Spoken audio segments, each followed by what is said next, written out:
Good morning and good afternoon. Welcome to another episode of Before Coffee. It is Monday. Welcome back from the weekend, everyone. I hope it was nice and leisurely and was full of zero doom scrolling. We're here to give you all the news you might have missed over the weekend and updates on things I guess happened on Friday. Welcome to the first and only international game show, Before Coffee, a father and daughter news podcast where we look up our stories right before the show starts. We just got caffeine in our bodies and we're learning to read and speak live on stream. Let's get into those mucking headlines and spin that segue wheel. Today on Mucking Fonday. Where's my Mucking Fonday headlines? I lost them. Here they are. French Navy intercepts Russian-linked oil tanker under international sanctions. And the UK will not have to pay Rwanda more than £100 million over failed asylum deal. Oh yes, and we're all about transportation on Travel Monday today as a Bluetooth name forces a United flight back and a meteor traveled to the skies over Boston and caused a huge explosion that scared everybody. That was a little long. Cepeda de la Espriella advanced in Colombia's presidential election. And Malta's prime minister declares historic victory in snap election. A train fire near New York's Penn Station injures 5 and snarls commutes. And hopefully it doesn't affect me today, but it probably will, I'm sure. It's train travel in America. Plus, a deal is reached to end a strike in Long Island Rail. In by culture news, Ian McKellen joins March for LGBTQ plus equality in Commonwealth countries for our first day of Pride Month. And it's National Game Show Day, and we're a game show. And it's National Say Something Nice Day. So it's always our day, because we're always saying something nice. It's the first day of June. Holy crap. It's June 1st, 2026 on Before Coffee.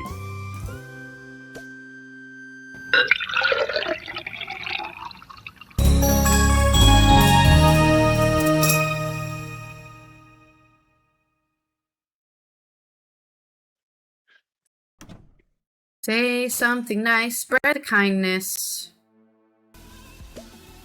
Maybe I'll find some game show clips for Game Show Day. Biggest game show fuck-ups. That's happens to us every day, I think. So that video is like an hour long now. That one's a little too long. We can just do one. All right, I'll spin the wheel and I'll use my pen again. There we go.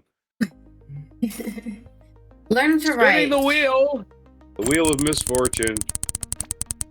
No, the wheel of segues. There's no misfortune in here. I can't think of any of them.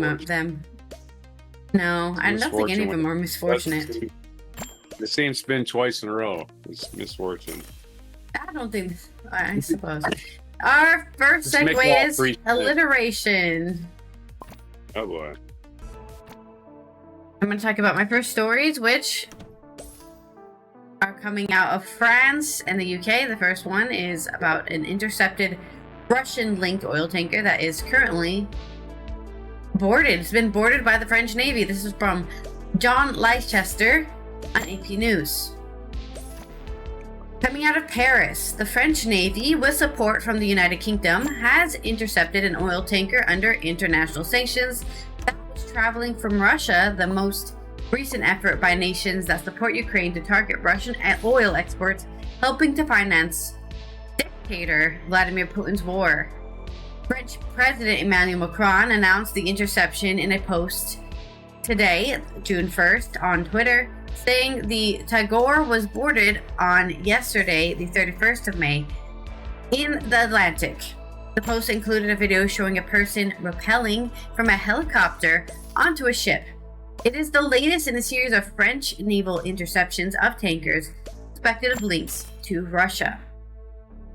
It is unacceptable that boats skirt international sanctions, violate the law of the sea, and finance the war that Russia has been waging for more than 4 years against Ukraine, Macron wrote.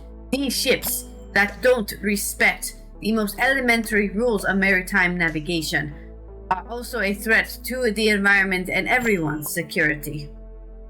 Oil revenue is a key part of Russia's economy, allowing Putin to pour money into the war effort against Ukraine without worsening inflation for everybody.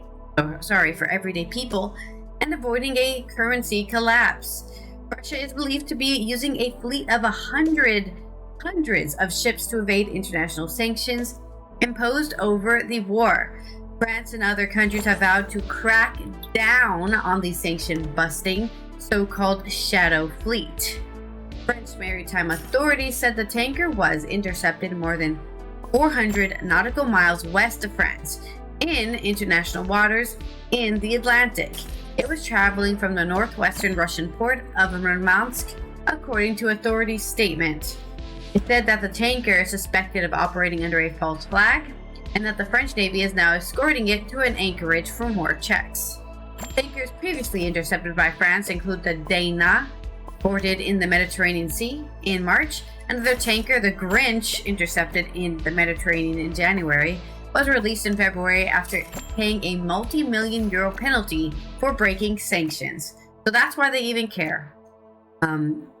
You want to make money off of Russian oil by peddling it for them, you better get ready to take the risk of having to pay a fine for breaking sanctions. So, economic sanctions, everybody. That's how they work.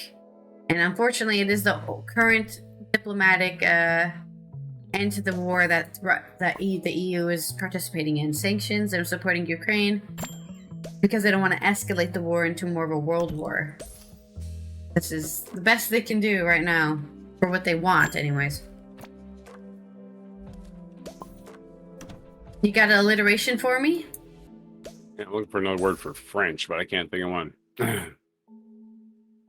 European? Nothing to start with. It's got to start with a B, though. That's the only thing. So anyway, Bonsoir. Big boat boo boo bothered by bodies. Got an ant on me. Maybe that's just Bonjour. There you go. You could have said that. Bonjour. Bonjour. Actually, Hello, yeah, they weren't saying bonjour. Goodbye. Bonjour. Oh, I should try this That's and see how it works. By beaucoup, that's a French word. By beaucoup bodies. There you go. Beaucoup.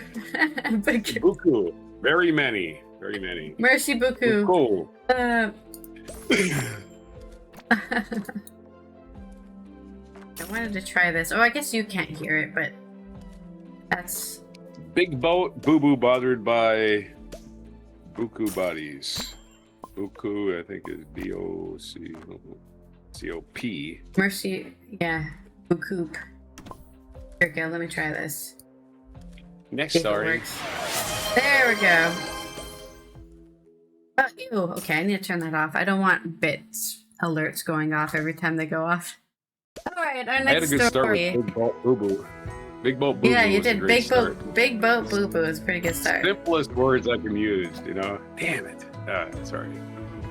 My next story is coming out of the UK, in which we're talking about moving people to Rwanda, which was a failed plan by the Tory party right before they got completely kicked out by Labour. I know anything that's solving a problem. What was that, 2 or 3 years ago? This is by Flora Thompson on The Independent. The UK will not have to pay Rwanda millions of pounds over the failed migrant deportation deal, a court has ruled. The East African nation sued Britain for more than £100 million in a 3-day hearing in March at the Court of Arbitration in The Hague, claiming the UK breached the terms of its agreement. The Netherlands court previously heard how Sir Keir Starmer boldly pledged on his first day in office in July. Okay, it's only been a year. I was like, has it been 2 years or a year yet? His first day in office was July 2024, so we're coming up to the 2-year anniversary of him being in office. That the Rwanda scheme was dead and buried, dead and buried. But the government failed to quit the deal until December 2025. Rwanda told the Netherlands court that this meant it was owed 2 outstanding payments from 24 and 25 promised under the deal that was made with the Tories, by the way, and was also seeking a further £6 million in compensation for the UK's failure to receive vulnerable refugees. Then there's a picture. The country argued Britain should have taken in 300 refugees, likening the approach to the one-in, one-out deal with France. But lawyers representing Britain argued it was entirely logical. The plan would be scrapped when Labour came to power after the 2024 general election, and simple common sense that no further payments would be due. They denied the UK had breached parts of the deal and said Rwanda is not entitled to any of the forms of relief it seeks, when asking the court to dismiss the claims. Downing Street defended the decision to scrap the previous Tory administration's plan when it emerged Rwanda was taking the UK to court earlier this year. Before the election, the Conservative government had already spent £700 million on its flagship immigration policy, under which migrants who arrive in the UK by boat from France would be sent to Kigali in a bid to deter channel crossings. But just four volunteers ultimately arrived in Rwanda before the plan was scrapped. That never even went through, right? They never had an actual, and it was never acted upon. So they were like, give us money for that thing that never happened because you said you were going to pay us. Manuel Ugurashibuja, Rwanda's Minister of Justice and Attorney General, previously told a court the country incurred significant costs preparing for the partnership, but the UK then sought to walk away from its legal obligations. He also said the UK did not do Rwanda a courtesy of informing it in advance that they were going to lose the election in a landslide. Yeah, I don't think they were expecting that and they wanted it to happen, so I'm sorry. That he was scrapping the deal and the leaders were left to read about this development in the media. Instead of a compensation, he said Rwanda would accept a formal apology from the UK for failing to honor parts of the deal. A government spokesperson said the UK robustly defended its position and the tribunal has now ruled in favour of the UK on all grounds. The previous government's policy wasted time and £700 million of taxpayer money to send full volunteers to Rwanda. We are not focused on delivering vital reforms to restore order and control our borders, including removing the incentives drawing illegal migrants to Britain, and scaling up removals of those with no right to be here. So, they're trying to figure out a way. Basketball. Yeah, I don't know. I get where Rwanda's coming from. Because it's like signing a deal and then they completely renege, I believe is the word, renege on the deal. But they can't act like they didn't expect this to happen when one government party got flipped that badly, right? Got flipped to a different party completely. Then it's not really a surprise. Yeah, maybe not so much it's common sense, but it's not a surprise that it happened. If I was in Rwanda at the time and I was in the government, I probably would have been like, everyone's seeing that Labour is going to win in a landslide. Maybe we should worry about our fancy deal that they're made with us. Just an idea. Yeah. Alliteration time. Alliteration, already headline should read. Well, my best I can do anyway. Starmer speaks as stalemate stalls slush fund settlement. So we're going to pay. Yeah, it's a slush fund. We're going to pay this country to take these people off our hands because we don't want to solve a problem. We just want to move it to another country. Sounds good. It's a slush fund. And I'm sure somebody's taking money from it. That's what always happens in this government fund. So we put $1 billion aside for this. Oh, where'd it go? Nobody knows. No receipts. No accountability. All right, let's do it. I am playing you sound stuff, but it's on the actual stream now instead of. Oh, so I don't hear it. Okay. I wonder if I can screen share. If I screen share it, maybe you can hear it. Don't worry about that. It's Monday, and I got to travel today, so it's not do a whole lot of extra shit. All right, then let's roll our segue wheel. Well, I'm going to do your stories. Okay, we'll do the. the down and dirty story about the meteor exploding, which I think I heard something Saturday afternoon. I don't know. I heard I heard something about a meteor. No, I mean actually heard it. Like it was not north of here, but I don't know if I heard it or anything or not. I mean, I was outside all day, so I hear stuff all the time. It sounds like, people have experimental aircraft around here that makes noise. There's always explosions on the base. I don't know what the hell's going on. So I don't know. I just thought it was another boom and off in the distance and whatever. Maybe somebody blew up the White House. I don't know. Anyway, I don't know. Trump probably was playing in the basement and blew it up. U.S. homes shake as meteor explodes with a force of 300 tons of TNT. This is sciencealert.com. That's right. I don't know how they measured it, but it was really loud and everybody noticed it.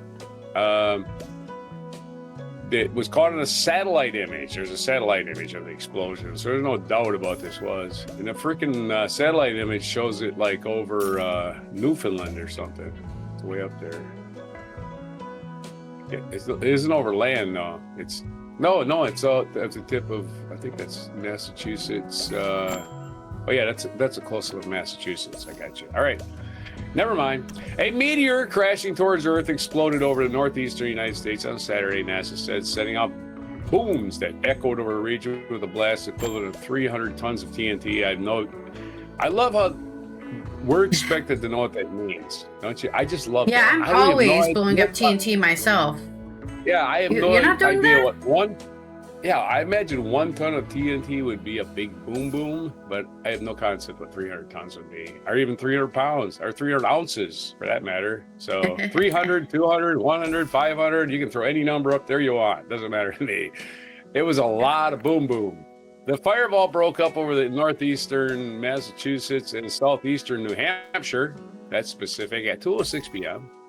At the U.S. Space Agency Deputy News Chief Jennifer Duran told AFP in a statement, the fireball is not associated with any currently active meteor shower, but it was a natural object and not a re-entry of space debris or a satellite. The energy released at breakup is estimated to be the equivalent of about 300 tons of TNT, which accounts for a lot of booms. The meteor was traveling at 75,000 miles per hour with an altitude of 40 miles and it broke apart, Doran said. Area residents were alarmed by the unexpected loud booms, with social media users reporting they were so powerful that houses were shaking. Wow. That is a lot of TNT, I guess. Hopefully somebody got it on camera. I don't see it yet. The house-sized space rock blew apart 14 miles above the ground, releasing a blast. Here we go with more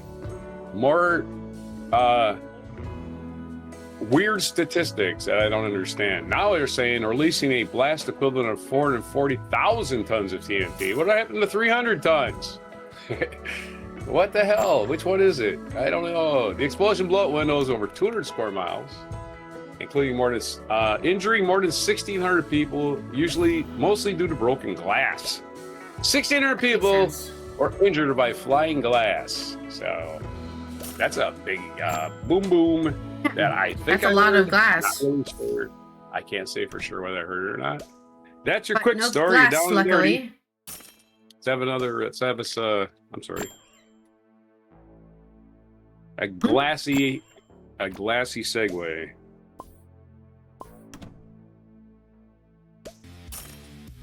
Good God, gosh. Glass gets greatly gone. There you go. Greatly gone. It was all about glass.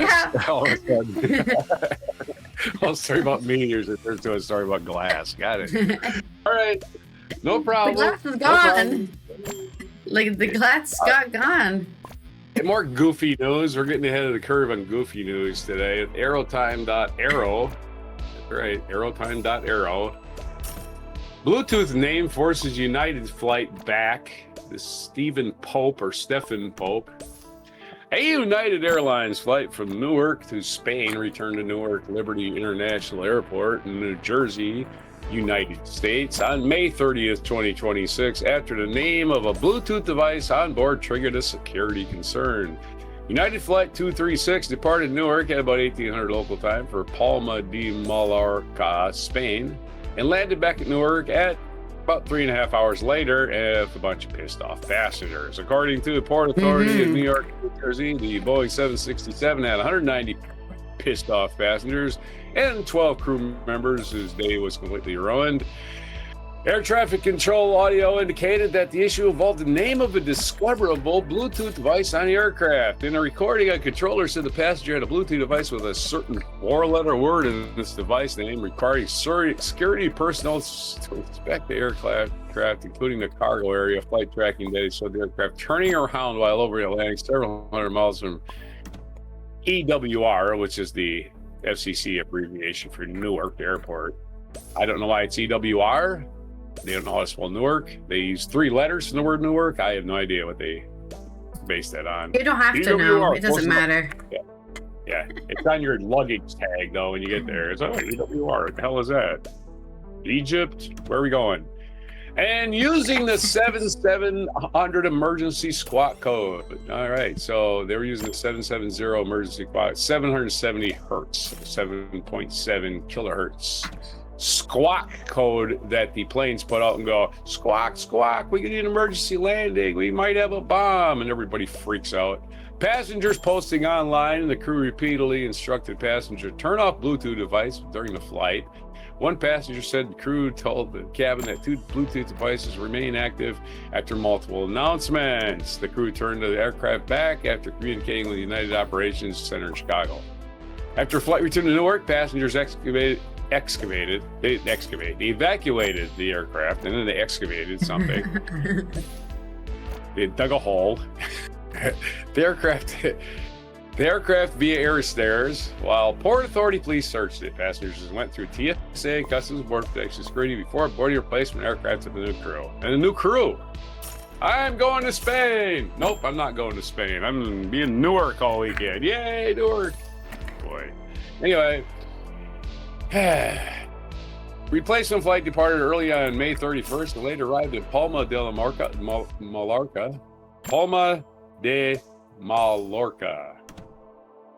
Mallorca. It's spelled Mallorca. The L's are silent, sorry. Palma de Mallorca. The incident follows several recent cases in which wireless device names have triggered security responses on commercial flights. Oh boy, here we are, panic. It's panic time, everybody. In January 2026, Turkish Airlines Airbus A321 operated from Istanbul to Barcelona landed in Barcelona El Prat Airport after a passenger allegedly used a mobile hotspot name containing a bomb threat. Brilliant. Spanish authorities inspected the aircraft and found no threat. Turkish authorities said legal action would follow once the passenger was identified. Oh, okay, that's against the law now. Yeah. Sometimes you have to. People who are going to be idiots, I guess, need to be. You have no rights punished, at the airport. Stop insisting you have rights at the airport. It's a no rights zone. That's why they're making you take your shoes off. That's why they can stick all kinds of crap and they can actually strip search you. They don't want you on a plane with a bomb. But again, if you're naming your shit bomb and you know you're getting on an airplane, and they just take you out and put you in a special room at the airport, and they have people throw garbage at you or something just for being a dick. That's your story. Oh, okay. Here's another incident. This involves Amsterdam. In May 10th, 2026, a KLM. This was a couple weeks ago. A KLM flight from Malaga. I'm not sure where that is. Malaga to Amsterdam was delayed for several hours after a Wi-Fi hotspot indicated there was a bomb on board. KLM said it was treated the threat seriously and coordinated with local authorities. Search your dumbasses. Don't name your Bluetooth anything. Don't name your freaking anything. Just let the shit be electronic and leave it the fuck alone. Don't be cutesy pie. Cutesy pie doesn't work on here. Stop personalizing your life. How many videos do you see of one person being an asshole for 30 seconds and getting thrown off an airplane, right? They're not fucking around. They're not in there for your jokes or your fun. Oh, I'm just having fun. You can have fun in the terminal because you're not riding in this plane because we got to go in here in this box. We're trapped here for hours and we don't need assholes. Okay. All assholes. If you're going to be an asshole on the ground. I don't know. I guess the new checks are going to be check everybody's Bluetooth. Make sure nobody's got a fucked up name in their Bluetooth. Let's make hair travel completely impossible. Anyway, sorry. Let's do a alliteration headline. My alliteration headline is Bombshell Bluetooth Blunder Baffled the Boeing, bringing bemusement to baffled borders. Beaucoup. Beaucoup. Bonjour. Bon appetit. Trying to think of more French words. Bon ami. Bon anything. With. Just with. Bon. Let's roll the wheel.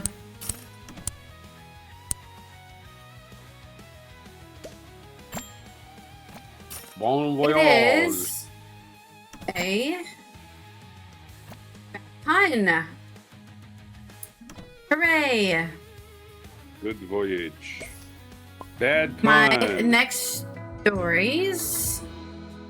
First one's coming out of our election season, at least in some countries, for Colombia. Now, they have a tiered election system, which means if somebody doesn't get like a total amount of votes, like if there's enough contention, they have to have another election. And that is what it's moving into. This is on Al Jazeera. Far-right outsider Abelardo de la Espriella will face left-wing Senator Ivan Cepeda in the runoff for Colombia's presidential election next month. More like this month, because it's the 21st of June. After polls closed on Sunday, May 31st, the two candidates quickly surged ahead in the vote tally, extinguishing the hopes of right-wing Senator Paloma Valencia, a former frontrunner. And then it just tells me recommend stories. Okay. As of May 31st afternoon, with 99% of the votes tallied, De La Espriella took the lead with 43% of the ballots cast in his favor. Yeah, that's what you need, a far-right guy. Colombia. Cepeda trailed him by more than 600,000 votes, earning 40% support. Neither candidate reached the 50% threshold needed to avoid a head-to-head matchup on June 21st. But the results are likely to buoy De La Espriella's campaign going into the final round. Or maybe not. Maybe everyone who voted for whoever else got voted for will vote for Cepeda. We don't know. It's really weird that we want to be pessimistic and be like, they're obviously everyone who voted for other people is going to vote for the far-right guy. Not the leftist. Cepeda has consistently topped public opinion polls in the final weeks before the vote. A May 24 poll from the National Consulting Center, CNC, showed him with more than 33% support, ahead of De La Espriella's 30.9%. Questions about security were at the forefront of voters' concerns going into the election. De La Espriella, a businessman and lawyer who has never held elected office, leaned heavily into fears of crime as he launched on an outsider campaign, similar to the dark horse bid of Argentinian President Javier Milei. By contrast, Cepeda is a well-known quantity in the Colombian politics. His father was a senator too, before he was assassinated in 1994 in what was widely considered to be an act of political violence. Great. Cepeda himself has served as a senator since 2014. Before that, he served in the Chamber of Deputies representing the capital, Bogota. During his political... Bogota. It's Spanish. During his political career, he became embroiled in a long-running legal dispute with former right-wing President Alvaro Uribe, whom he accused of complicity with right-wing paramilitaries. Oh, interesting. The president was like, hey, why don't I just join a local militia real quick? It's like, you can't do that. You're the president. Do that shit when you're out of office. Uribe initially sued Cepeda for defamation, but in a dramatic twist, Colombia's Supreme Court dismissed the charge and instead investigated Uribe for witness tampering. Oh no. Sounds like somebody might have been guilty. Let me go ahead and pay off a witness, bribe a witness, so they can say, I never saw him at the meetings. Colombian politics. I don't even know that guy. While Uribe was initially found guilty and sentenced to 12 years of house arrest, the appeals court ultimately struck down the verdict, citing procedural errors, including insufficient evidence. But as far as I'm concerned, he was guilty because of bribing a witness. You're guilty of bribing a witness, anyways. I don't care what else you've done. That's already concerning. Central to the rift in Colombia's politics is the country's 6-decade-long internal conflict. Since 1964, criminal networks, government forces, left-wing rebels, and right-wing paramilitaries have all jockeyed against one another for power and territory. Cepeda has been critical of right-wing efforts to solve the conflict through military might alone. Yeah, just kill everybody, then there will be a problem. Instead, he has allied himself with Colombia's outgoing president, Gustavo Petro, the first left-wing figure ever elected in the country's highest office. A former rebel fighter, Petro has championed a policy called Total Peace, which actively seeks negotiated solutions to fighting. While critics have questioned the efficacy of total peace, pointing to recent uptick in violence, Cepeda has nevertheless pledged to carry it forward. He represents Petro's left-wing historic pact party in this year's election. In an interview this month with CNN, Cepeda acknowledged the policy's immense challenges, saying, "We cannot continue to develop conversations that do not yield clear results." But he rejected overly militaristic solutions. I mean, as a leftist myself, I have to agree the problem with crime is it's not happening because us humans just have to kill each other. It's usually because people are in bad situations, and violence is, in a lot of ways, the easiest way to get things done. And they're desperate. These are desperate people. So you have to figure out, why are people desperate? Why are they turning to crime? Solve those issues, and then you won't have to worry about people, having gang warfare in the middle of the street. You have to solve that first. But that's harder work. That's harder than just killing all the criminals in gang fights. Yeah. Building prisons is money. You can make money building prisons. Exactly. Shooting people and executing them. It's business. Cepeda Cepeda has also rejected the prospect of intervention by the United States. Yeah, you need to take care of your own problems. Stop trying to rely on other people to fix your problems, even if they cause them. From personal experience, we are already intervening. Excuse me, sorry. We are already intervening. The U.S.-led war on drugs, Cepeda said, has failed spectacularly. That is definitely true. I can agree with that. De la Espriella, meanwhile, has embraced the kind of hardline security platform commonly associated with El Salvador's leader, Nayib Bukele. His platform includes a pledge to crack down on crime and build 10. Here we go. Here's exactly what you're talking about. Speaking of the devil, build 10 mega prisons, not just normal prisons. These hold even more criminals and make even more money in Colombia. And also, you can put all your illegal immigrants from the U.S. here. You're illegal immigrants from the U.S. here. Yeah. Export all your criminals to our mega prisons in Colombia. We'll just be a prison state. Not even criminals, just people are in the country. Exactly. Yeah. Nicknamed the Tiger, he found the defenders of the Homeland Political Party and is known to rally with the slogan, "Stand firm for the nation." Nationalism too? Exciting. The only peace process I believe in is one imposed by the force of arms and the laws of the Republic. Sounds like the freaking Emperor in the Star Wars over here. De la Espriella told the Associated Press news agency this month, like convicted felon Trump, De la Espriella has also threatened to launch a bombing campaign, disrupt drug trafficking. Let's bomb people's houses. We think there's drugs in there. Oh, we killed an entire neighborhood of people because of one drug house.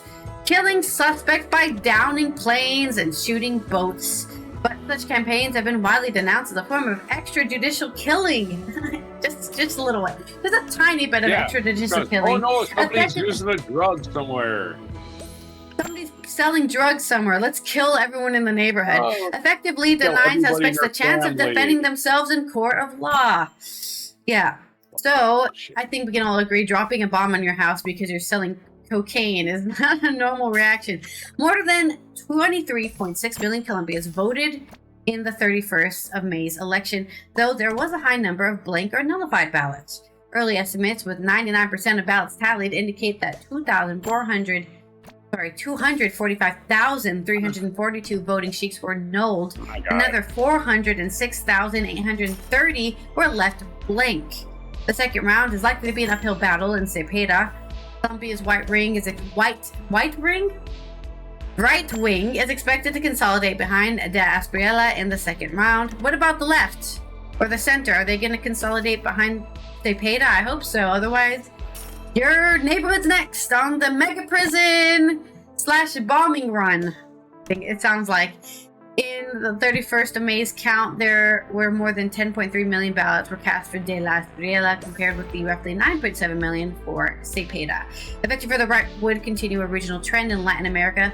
Last year alone, left-wing governments in Chile, Honduras, and Bolivia were all replaced by right-wing presidential contenders.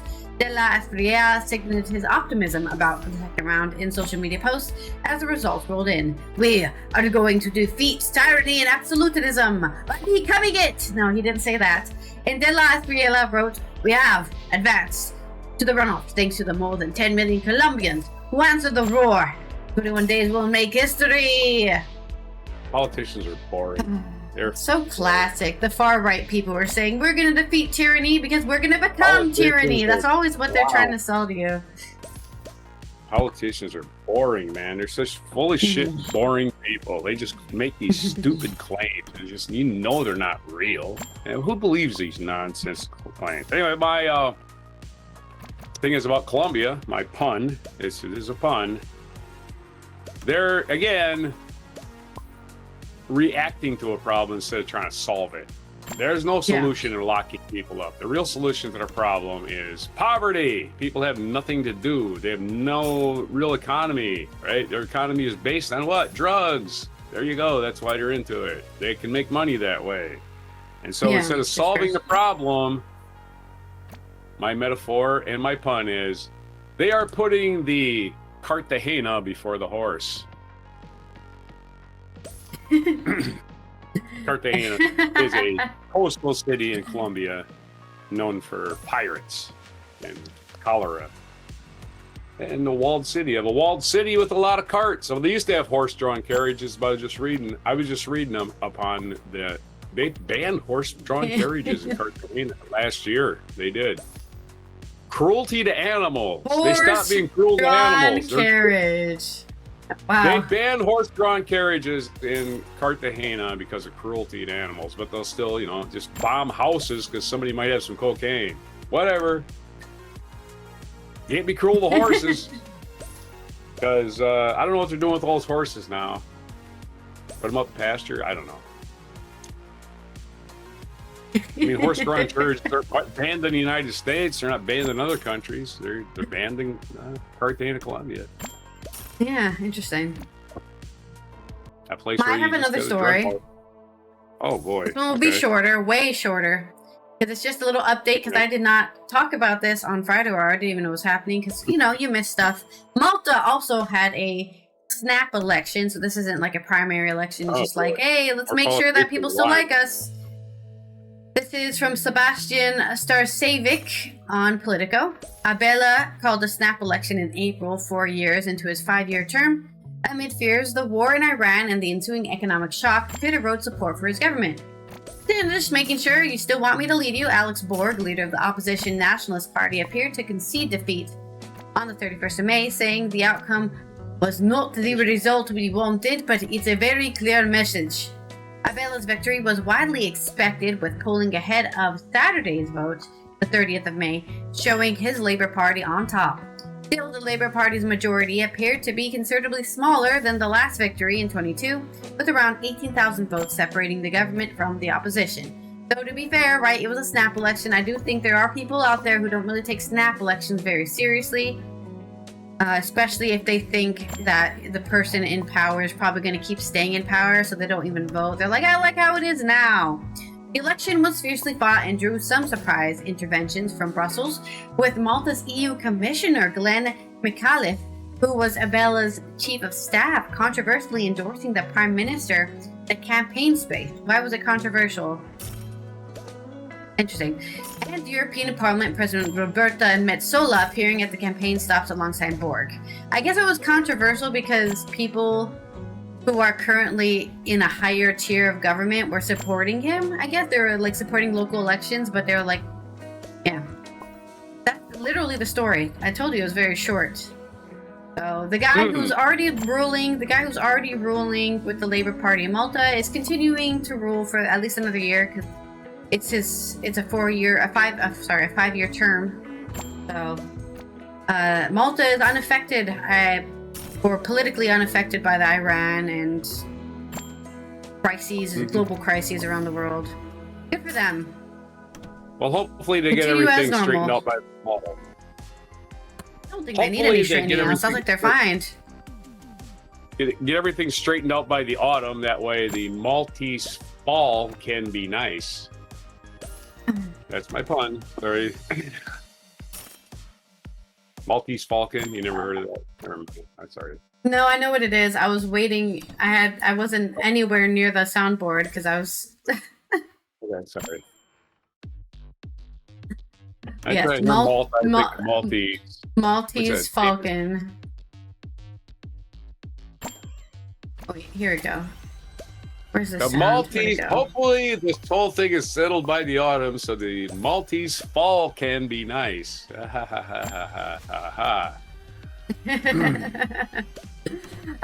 let's roll our next segue wheel. And I did send you a video about that.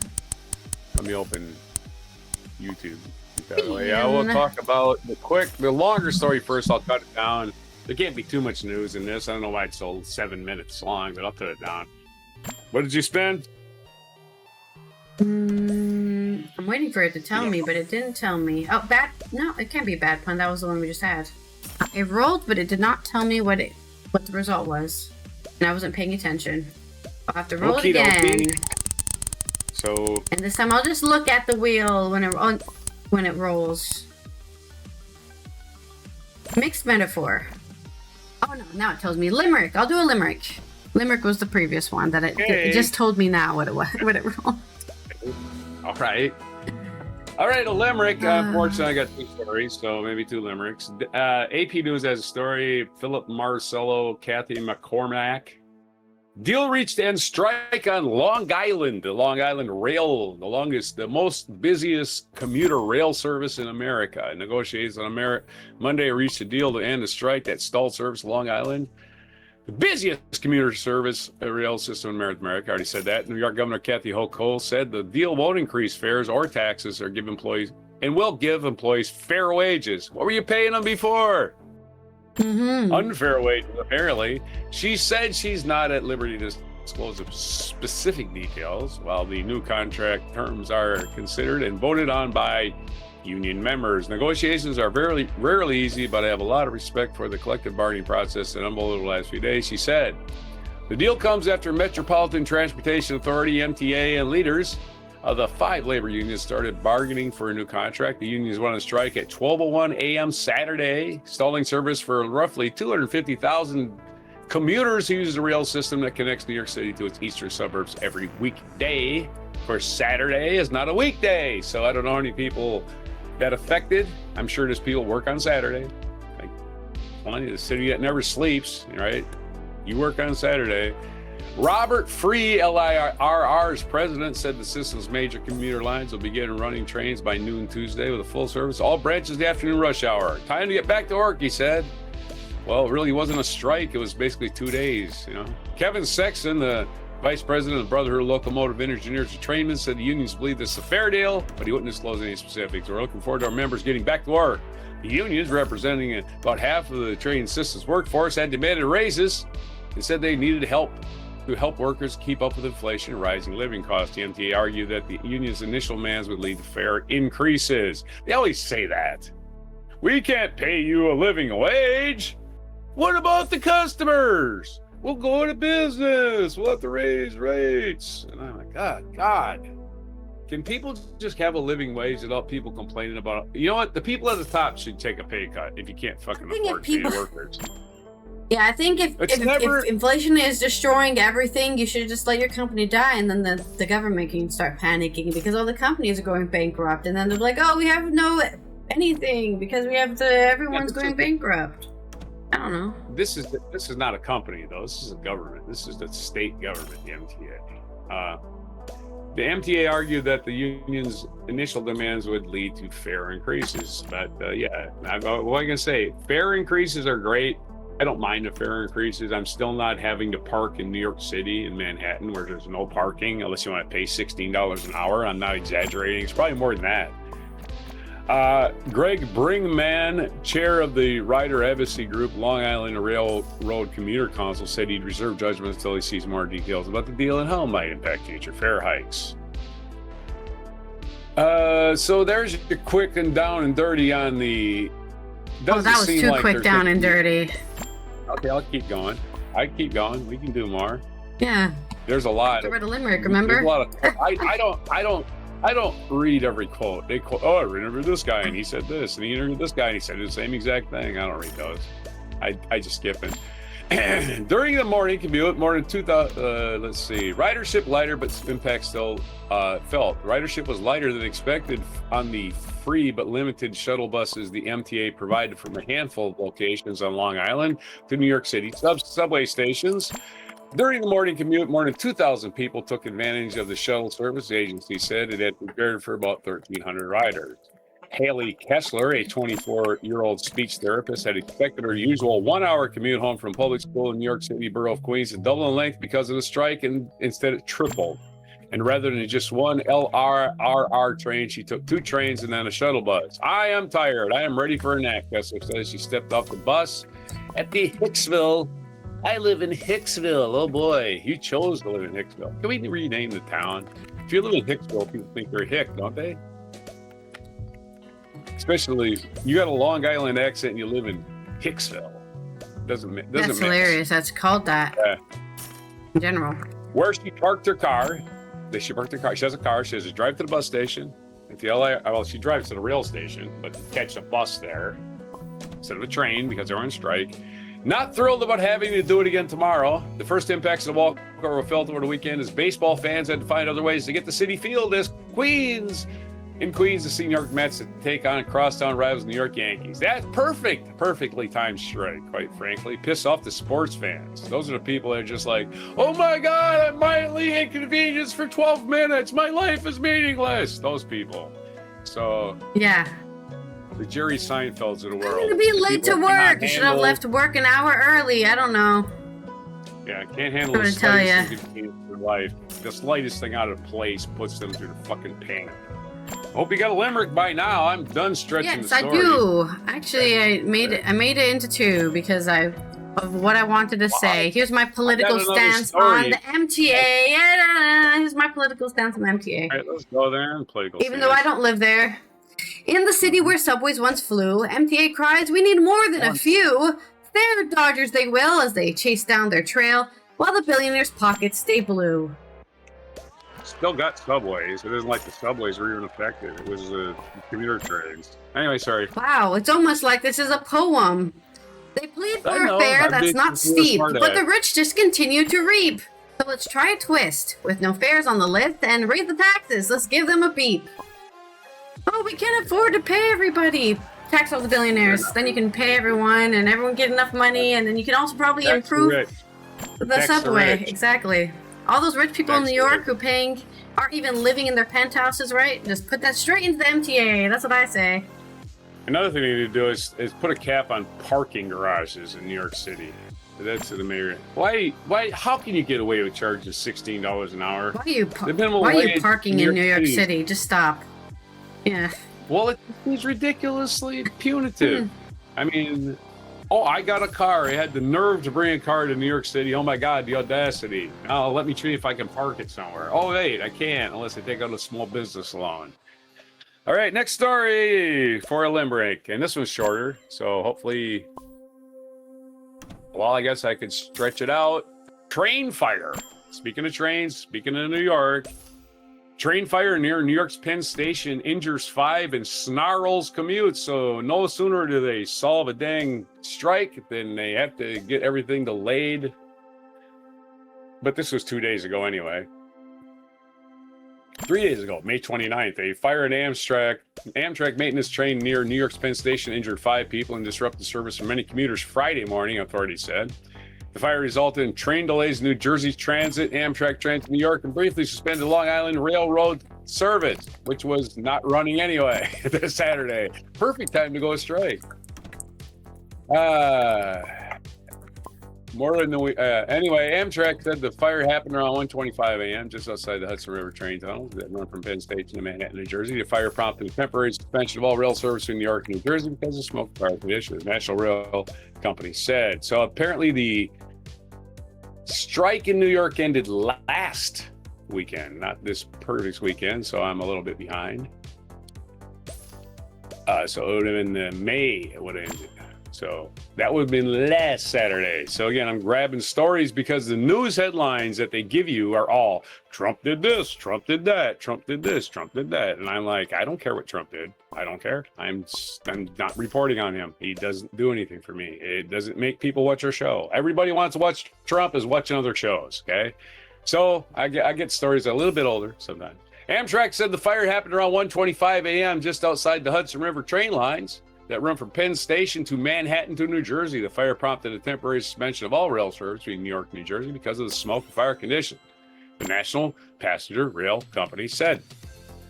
Amtrak service from New York to New Jersey and trains heading south had resumed early Friday afternoon, but service on trains heading north and east of New York was still dealing with delays. Well, I'm glad this is over with because I'm probably getting on one of those trains heading west that has to go to Union Station in Washington first. New Jersey Transit service into and out of Penn Station in Manhattan had also resumed as early on Friday afternoon, but with the delays up to an hour. The agency said on social media the fire resulted in overhead wire infrastructure damage. Overhead wire, those electrical things. Electrical fire. Amtrak didn't say what caused the blaze, but it's an electrical fire because they just said that. But Jano Leiber, head of the Metropolitan Transportation Authority that oversees the LIRR in New York City subways and buses, said the fire was caused by the collision of 2 work trains. The collision impacted the electrical system and ignited the fire. Okay, that's 2 different situations. Mm-hmm. So the MTA person says it was a crash. Earlier, they said it was an electrical fire. I'm sorry, fire, what did they say? Smoke and fire conditions will do the stuff on top, that stuff. Leiber also took aim at Amtrak, saying the National Rail Area has to do better after other recent fires in Penn Station have caused delay for commuters. I'm trying to figure out how Amtrak, did they cause it? When you see impacts like we are seeing in New York right now, you say, what's going on at Amtrak? He said Friday, we need some assurance that this is going to keep happening again and again, setting the tracks on fire. And Amtrak spokespeople didn't respond to email seeking comment. Fire officials said 100 firefighters reported that Friday's fire. The blaze was contained about 4 a.m. Of the 5 people hurt, 2 were taken to the hospital with serious injuries. 3 other people were injured, declined medical attention. Penn Station, underneath Madison Square Garden, can serve roughly 600,000 passengers daily. The Amtrak, the New York subway system, and the New York transit system. And the LIRR, the Long Island Rail. So that's your fun little fire story. Hope there's no fires today anywhere. Let's have a limerick. Train fires. Chugga, chugga, choo, choo. On the Amtrak, a ruckus was heard, a fire crashed, lines blurred. Was it nature's own hand or a glitch poorly planned? Inquiry swirled, truths yet to be stirred. It's a mystery. It was nature. It was just nature, the natural crashing of trains and electric fires of nature. Yeah. Yes. Well, I'm just saying they sounded unsure. The article sounded unsure of what happened, what was going on. 1 minute. Yeah. Yeah, 1 minute it's, hey, it was an electrical fire. No Amtrak crashed, two crashes, and it was that other thing. So yeah, anyway. A meteor hit it and it blew up. I don't know. And somebody's God blaming needs Amtrak. Like Amtrak caused it. I'm like, how did Amtrak cause it? What did Amtrak do that caused it? I'm sorry. Trains, everyone should be driving, spending all their money on gas. How am I supposed to make money if you're on the train? As usual with most news stories in America and most news media nowadays, they only interview stupid people who have no solutions, but they know how to blame people, and that's about it. So I'm not calling this guy stupid, but again, Amtrak needs to straighten up. And what did Amtrak do wrong? Tell me. What did they do wrong? Go ahead. Tell me. Let me know. And nothing. So that's your fun little story. That's it. Spin the wheel. No more strikes. Fire put out. Another segue. Smooth sailing. Smooth sailing. Sailing would be nice, actually. Nice and windy on the lake. Now you give me a limerick. No. From my culture news. This story is coming out of the UK as Ian McKellen joins a march for equality in the Commonwealth countries, specifically LGBTQ plus equality. This is on The Guardian. Ian McKellen, also known as Gandalf or Magneto or so many different things, famous stage actor, has joined a march against the criminalization of LGBTQ plus people in Commonwealth countries, calling it an appalling situation. The Lord of the Rings star and activist joined protesters in central London on the 30th of May to highlight laws in the 29 Commonwealth countries where same-sex relationships remain illegal. In 6 of those countries, LGBTQ plus people face life imprisonment, while Uganda and Nigeria still carry the death penalty. You might be asking why this even matters. Like, why do we even care? The thing with the Commonwealth, like the actual thing that is the Commonwealth, is that those countries who are in the Commonwealth get good deals from the UK, right? Maybe good trade deals. Who knows? They're able to migrate to the UK easier. All sorts of deals that they get. They get benefits for being in the Commonwealth. Otherwise, they wouldn't be in it, right? But the problem is they're also, maybe not matching the societal expectations people in the UK have, and that's why they're specific. I think probably people at this protest are saying, why are we allowing people to take advantage of being part of a trade bloc with the UK when they don't even treat their people very nice, or at least to our standards what we believe is giving them rights to be gay. We got in Nigeria my camera just died. That was rude. Oh, there's back. Nigeria and Uganda carry the death penalty for being queer. Before addressing the crowd, McKellen told PA Media, when Britain as an empire, it introduced into countries far away from here the laws that we had in this country, including the laws against gay people. Those laws have quite rightly been repealed in this country, while gay people live freely and openly alongside the rest of the population. But those old laws, those British laws, those foreign laws remain stuck in the remnants of the British Empire, now known as the Commonwealth. I wonder how true that is. I actually don't know if I have any historic knowledge about this. Because colonization of Africa was quite a long time ago, and also a very long duration. So I don't know how people felt about queer people in Uganda and Nigeria, for example, before the British came, but I think there's definitely a fair amount of blame the British can hold. Unfortunately, half of the Commonwealth countries stick with those old laws, and our plea to them today is to live up to the standards and declarations of the Commonwealth and repeal them. The demonstration, billed as the Commonwealth Walk of Shame, was organized by Peter Tatchell Foundation and the Out and Proud African LGBTI Network. After being addressed by McKellen, along with Nigerian activists Babatunde Akanwale Osunsei, the marchers set off the protest outside the high commissions of the 8 Commonwealth countries that criminalize LGBTQ plus people. They began outside the Nigerian High Commission building before heading to those of Uganda, Papua New Guinea, Trinidad and Tobago, Ghana, Jamaica, Bangladesh, and Sri Lanka. McKellen noted that while it was not a huge march, he hoped word would get back to people in those countries that they are supported. He said, "This is a heartfelt demonstration, and I hope word will get back to the people who are some of them living in the hiding because they're frightened of the laws of the land and the treatment by fellow citizens. It is an appalling situation. Any little bit that we can do to show support, I think will be appreciated." The crowd held up signs calling for King Charles to apologize for previous monarchs and calling out 75 years of homophobic persecution. Which, I mean, if anybody knows about the UK, right, they would chemically castrate you if you were gay. Because that's, it doesn't make sense to me personally, but I guess they thought it was some sort of hormonal imbalance. So they were like, yeah, I just don't have hormones anymore. That'll fix you.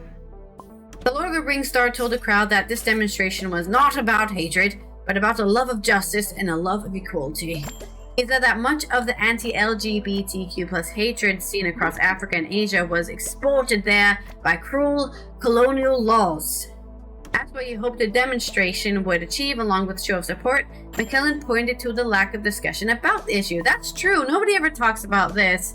The fact that these countries are in the Commonwealth and then they're just out here carrying on the colonial past, even, right? Why are they doing that? Let it go. He said perhaps they could show a little bit more interest in actually what the Commonwealth does and what it doesn't do. One thing it doesn't do is ever discuss this problem.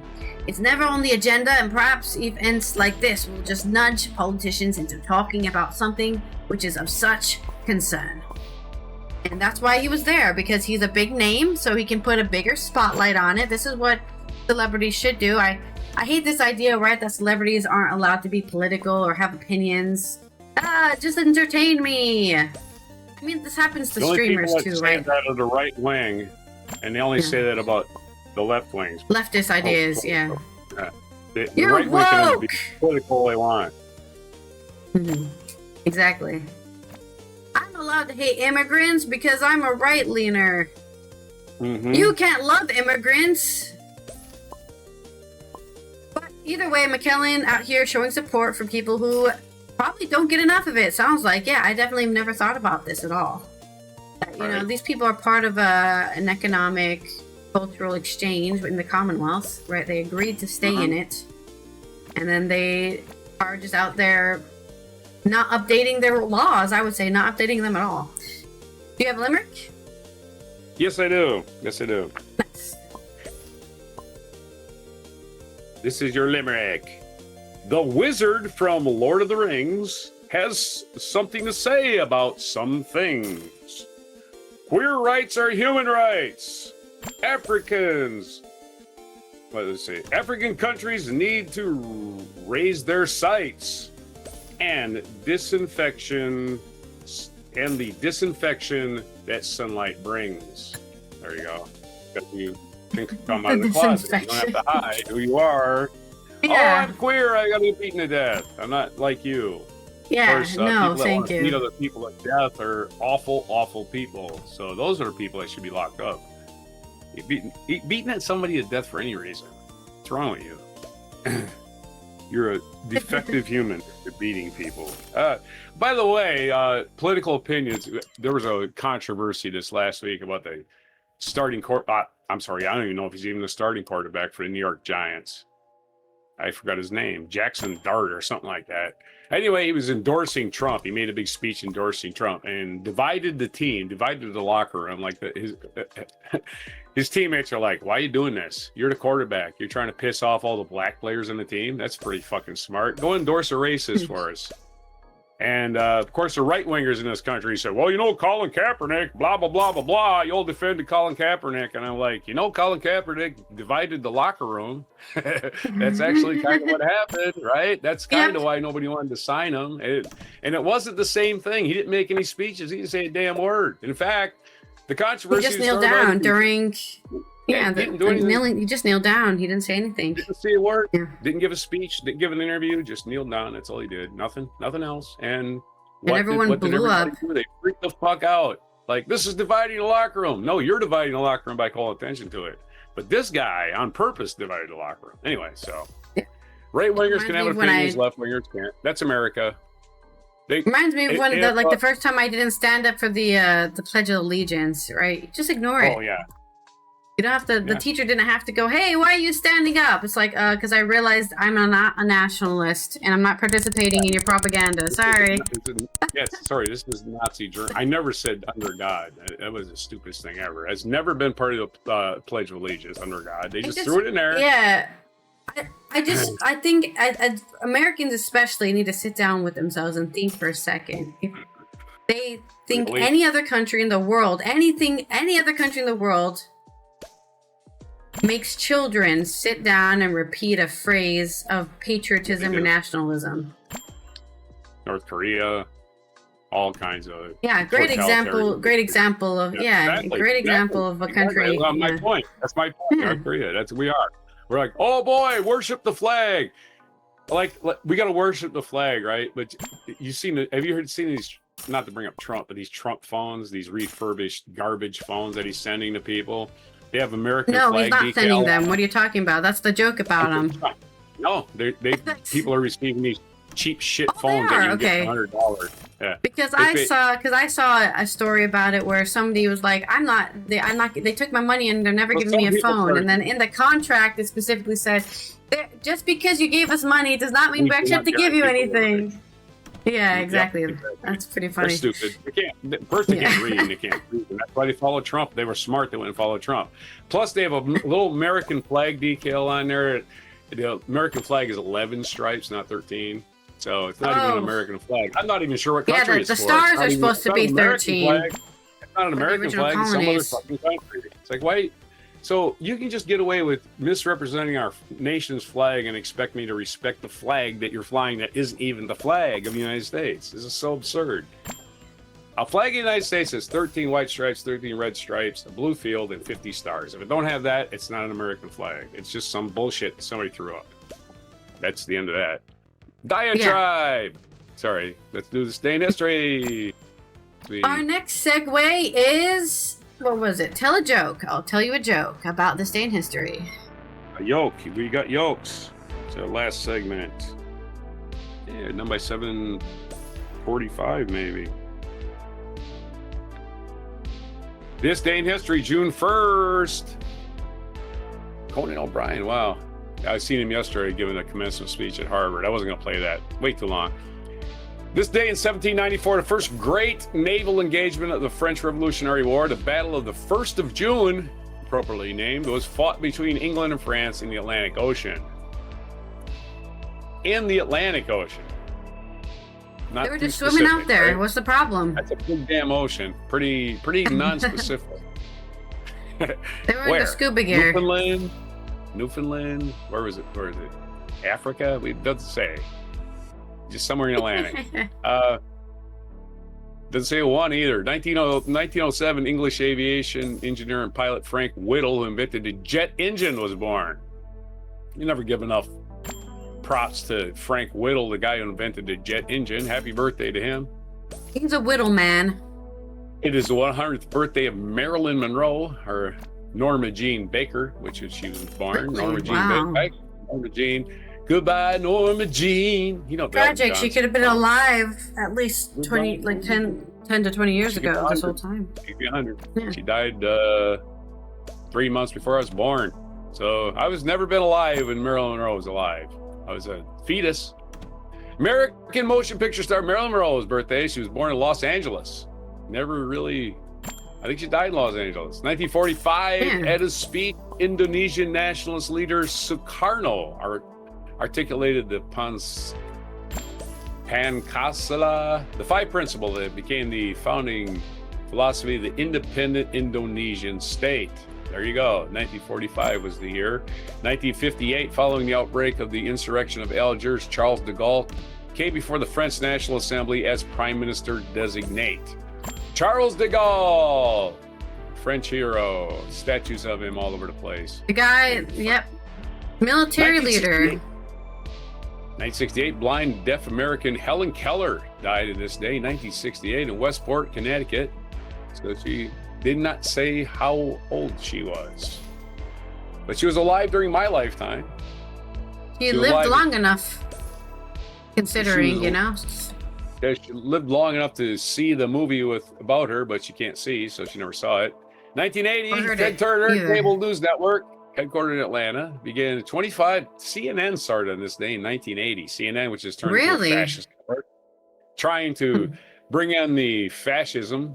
Although they're a little bit better now, I think they put some decent folks on there. But yeah, CNN. Ted Turner started CNN this day in Atlanta.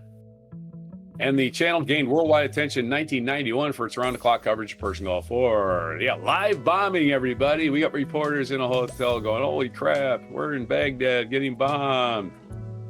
And yeah, anyway, Ted Turner just recently passed away. 2009, American motor vehicle manufacturer General Motors filed for Chapter 11 bankruptcy protection. It soon emerged from reorganization and in 2010 returned to the stock market with one of the largest IPOs in U.S. history. General Motors getting the government bailout. Don't we wish we all could get government bailouts? It'd be so nice. 2009, the same day GM was filing Chapter 11, Conan O'Brien was leaving The Tonight Show. He was starting on The Tonight Show. Sorry, he made his debut as a host of The Tonight Show, NBC's long-running late-night talk show. He left after less than 1 year. Pulled the rug from under him. Almost literally. Jay Leno had the option of replacing him, and he said, I'll do it now.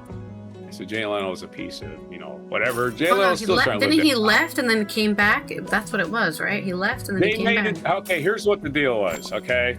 5 years before this, Jay Leno signed a 5-year deal, said, in 5 years, I will leave The Tonight Show, and the guy who's on after me is Conan O'Brien will be taken over. It's written in stone as our contract. This is happening. But there was an out. That was the out.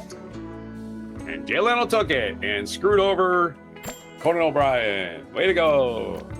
So anyway, 2002, on this day, is our featured event. Czech Republic passes the Dark Sky Law. The Czech Republic proved the world's first national law aimed at limiting light pollution. The legislation went into effect in 2002. The so-called Dark Sky required outdoor lighting to be more efficient. Fixtures should be shielded or directed from downward to prevent light from traveling skyward. Fines could be issued. Yeah. We can see the stars again. Every city that has a observatory near it has these type of laws. Yeah. Because you want to look at the stars at night. You want to look at a bunch of interference, light interference. Our featured biographer, Morgan Freeman. It's Morgan Freeman, the guy who narrates everything and sounds great narrating it. Happy birthday to Morgan Freeman, turning 88 this day. June 1st, 1937. He was born in Memphis, Tennessee. Tennessee. Gave birth to Mr. Morgan Freeman on this day, 1937. Why isn't there a Morgan Freeman biopic? I want one of those. I want to know his life story. I want a Morgan Freeman biopic narrated by Morgan Freeman. Other birthdays today, besides Marilyn Monroe and Morgan Freeman, David Berkowitz. We can't forget our serial killer, Son of Sam. That's right, Son of Sam. Happy birthday. Oh, wait, he's dead. But Son of Sam has a birthday. Serial killer. Just a complete piece of shit. Just when this guy was terrible, he would just shoot people who were in cars, usually couples. He obviously didn't like women. He was very jealous. Yeah, right. A lot of these guys. They're having sex. I want to have sex. That's not fair. They should die. Something happened to this broken moron in his childhood that made him this way. But again, why we remember their birthdays, I have no idea. It's Heidi Klum's birthday. It's German-American model and businesswoman, not a serial killer, as far as we know. Also, Alanis Morissette. I watched actually two people. Isn't that ironic? It is ironic. Alanis Morissette's birthday. You're funny. Alanis Morissette. I watched a bunch of people reacting to that song. You ought to know. Where she's all freaking out of breath right at the start. And that was about that one guy. Yeah, it's about the guy from Full House. The blonde guy. Full House. Yeah, not. Yeah, the goofy uncle. Yeah, no, not Goofy the unk. blonde-haired guy.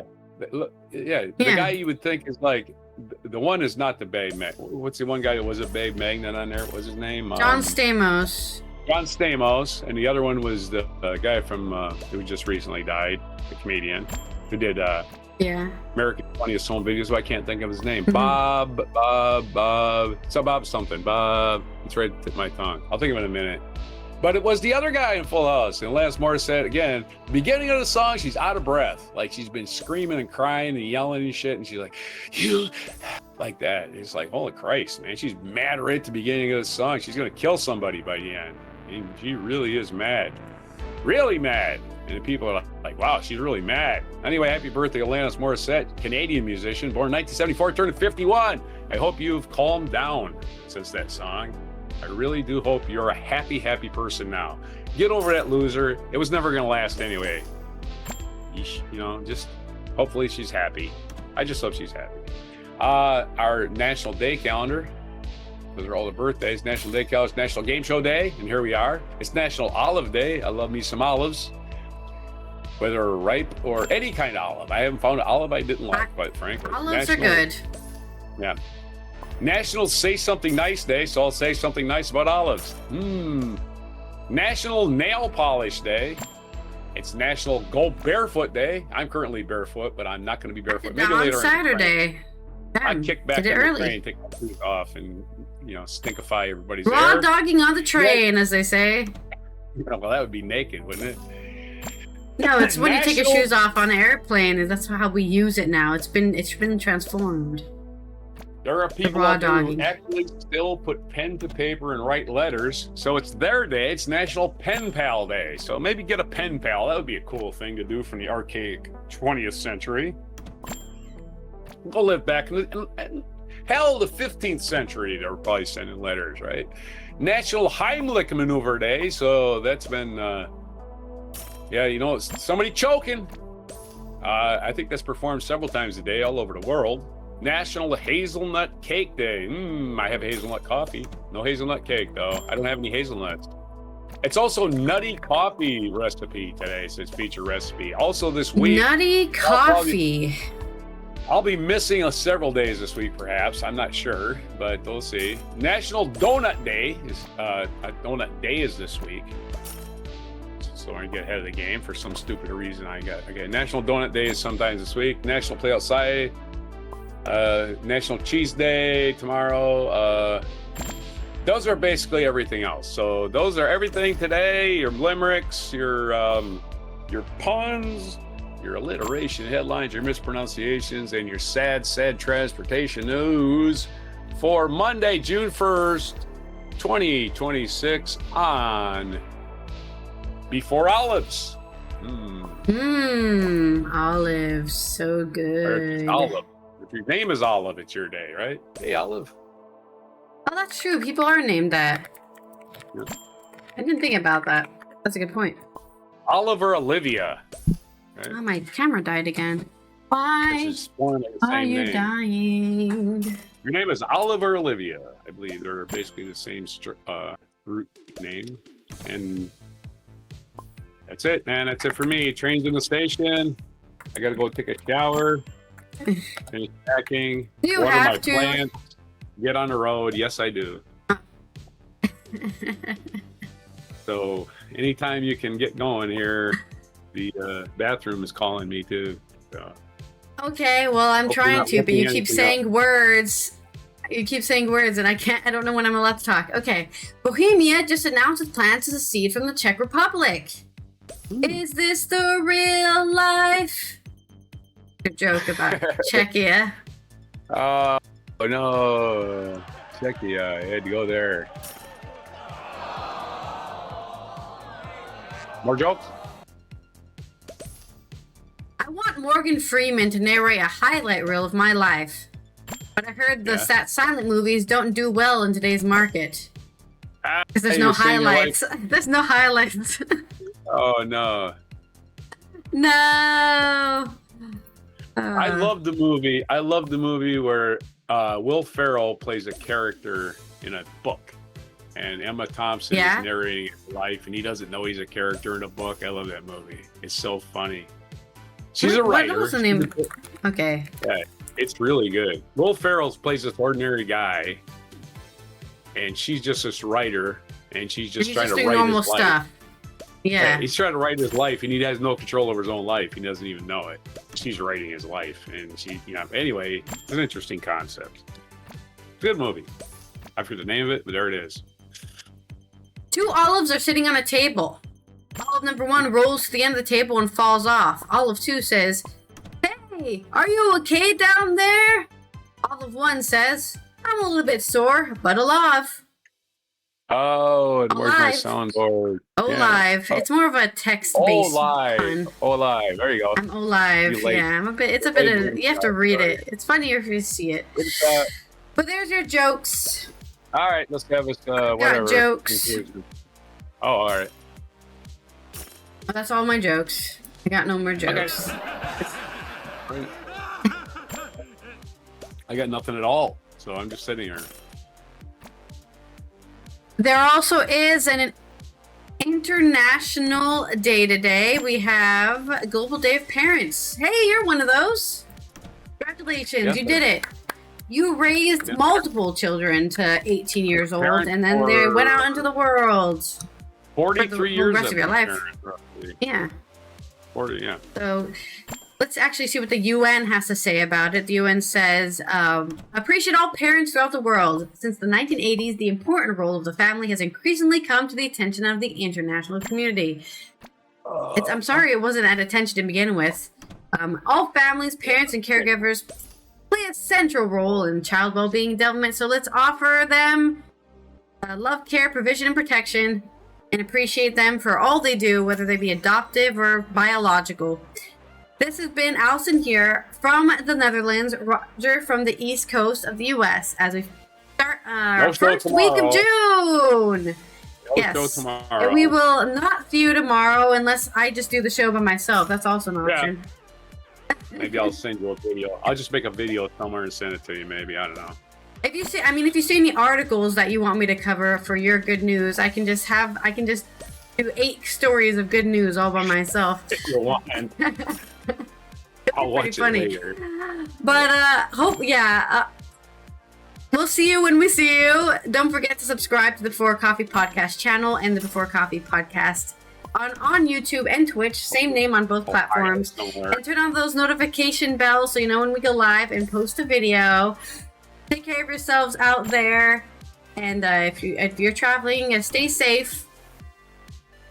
And here is our mic drop moment. For National Game Show Day. Yes, for National Game Show Day, here's our mic drop moment. Tool time for 200. This term for a long-handled gardening tool can also mean an immoral pleasure seeker. That's Ken, the host now, by the way. He's the host of Jeopardy. Yes. Whoa. Whoa. He said ho. It's so obvious. Whoa. Rake is the answer, not They ho. teach you that in That seems like a trick. Utah, huh? Al, Seems like a rake trick is question. You select, Al. 400, please. How is a rake a pleasure shaker? Back with double get Always that. in a pleasure shaker. Always in a pleasure shaker. It's the wrong answer. It's obviously not right.